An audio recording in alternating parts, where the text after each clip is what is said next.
Hello guys, দেখো আজকে আমাদের দুপুরে হচ্ছে এই যে চাল কুমড়োর ছেচকি, কাঁকরোল ভাজা, এই যে আলু ভাজা, এই যে আলু ভাজা, এই শাক ভাজা, আর দেখো এই যে চাল কুমড়ার ডগা দিয়ে, মিষ্টি কুমড়োর ডগা দিয়ে, চাল কুমড়ো দিয়ে, ঝিঙা দিয়ে এই যে ডাল। এই ডালটা ভীষণই হেলদি আর ভীষণই খেতে ভালো।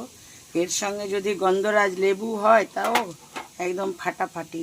তো গাইজ, এই আমাদের রান্না হচ্ছে আজকে, কেননা সোনু সকালে চলে গেছে, এবারে রহন বেরোবে, এই জন্য তাড়াতাড়ি রহনকে এই যে বানিয়ে দিচ্ছি।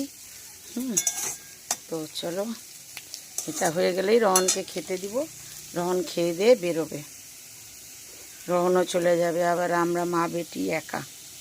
দেখো এই যে রহনকে থালা দিলাম সাজিয়ে, এই যে লেবু, কুমড়ো ছেচকি, আলু ভাজা, করলা, কাঁকরোল ভাজা, এই যে আবার এই অন্ধকারে দেখা যায় না, এই যে তো এই পাঁপড় ভাজা। চলো, এই খেয়ে যাবে এখন রহন। তো রহন খা। তো রহন আগে খাচ্ছে শাক দিয়ে, এরপরে খাবে ডাল ফাল দিয়ে, খেতে থাকুক।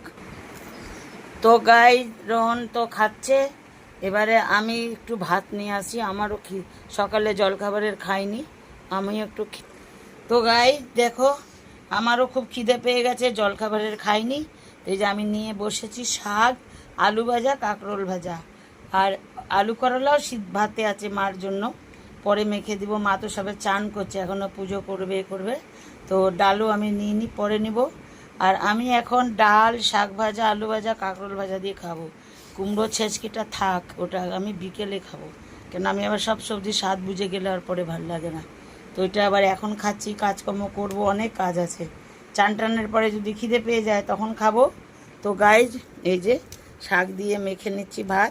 তো চলো, রহনেরও খাওয়া অর্ধেক হয়ে আসলো। গাইজ, খাওয়াটা ভালো লাগলে লাইক, কমেন্ট, একটা সাবস্ক্রাইব জরুর করে দিবেন, হ্যাঁ, যেটা আপনারা করেন না। তো ওকে, বাই।